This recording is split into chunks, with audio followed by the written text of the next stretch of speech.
27 साल की उम्र तक अकबर के जीवन की एक त्रासदी थी कि उनका कोई बेटा नहीं है। 1564 में उनके दो जुड़वा बेटे जरूर पैदा हुए थे, हसन और हुसैन, लेकिन वे सिर्फ 1 महीने तक ही जीवित रह पाए थे। उन्होंने अपने प्रिय संत ख्वाजा मोइनुद्दीन चिश्ती से यहाँ तक कहा था कि यदि आप मुझे बेटा दे दें तो मैं आगरा से अजमेर पैदल चलकर आपके दर पर सर झुकाऊंगा। आखिर ईश्वर ने उनकी सुन ली और उनके दरबारियों ने उन्हें आकर ये खबर दी कि आगरा के पास ही एक पहाड़ी पर सूफी संत सलीम चिश्ती रहते हैं, जो आपकी मुराद पूरी कर सकते हैं। जहांगीर के विषय में कहा जाता है कि वो महान मुगलों में सबसे कम चर्चित मुगल थे, शराबी थे और उनका ध्यान सैनिक अभियानों पर न रहकर कला और जीवन के सुखों और शानो शौकत पर अधिक रहता था। बाबर के बाद जहांगीर पहले मुगल बादशाह थे जिन्होंने अपने जीवन के बारे में खुलासे से लिखा है, और जब हिस्ट्री हम पढ़ते हैं तो महानता ढूंढते हैं, और जहांगीर ने कोई खास युद्ध नहीं किया, इसलिए वो अक्सर पीछे छूट जाते हैं।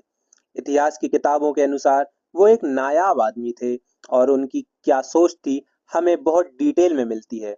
वो एक ऐसी खिड़की थे जिससे हम ये जान सकते हैं, ये देख सकते हैं कि 17वीं शताब्दी का आदमी क्या सोच रहा था।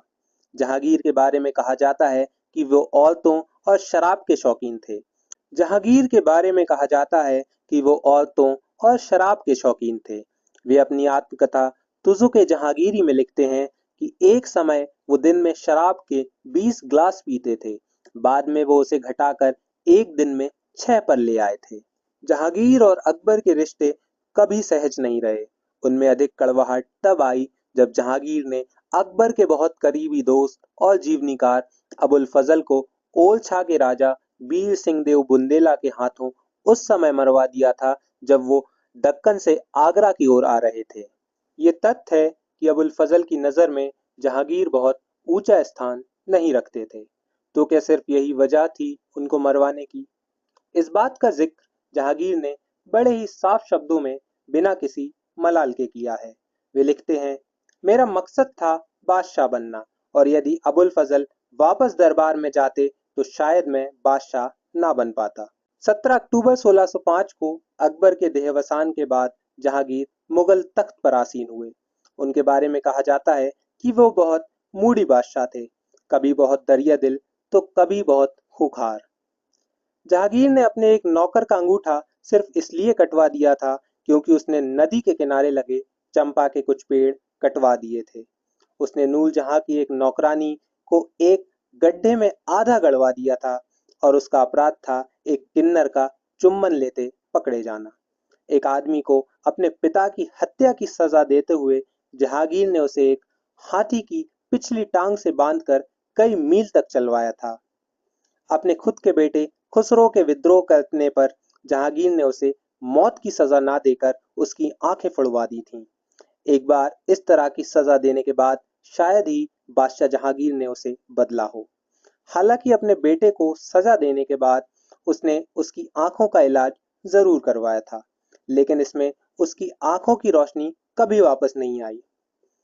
गद्दी संभालने के 6 साल बाद 42 साल की उम्र में जहांगीर ने नूर जहां से शादी की। उस समय नूर जहां की उम्र 34 साल थी। जहांगीर ने शेर शाह सूरी की पुरानी परंपरा जारी रखी थी, जहां बादशाह अपनी महत्वपूर्ण बैठक अपने गुसल खाने यानी स्नान घर में करता था। उसका कारण ये था कि शेर शाह के बाल बहुत लंबे और घुंघराले हुआ करते थे, जिन्हें सूखने में बहुत वक्त लगता था। जहांगीर भी अपने बाल गुसलखाने में ही कटवाया करते थे। उन्हें दमे की बीमारी थी और वे नॉर्थ इंडिया की गर्मी और धूल को सहन नहीं कर पाते थे।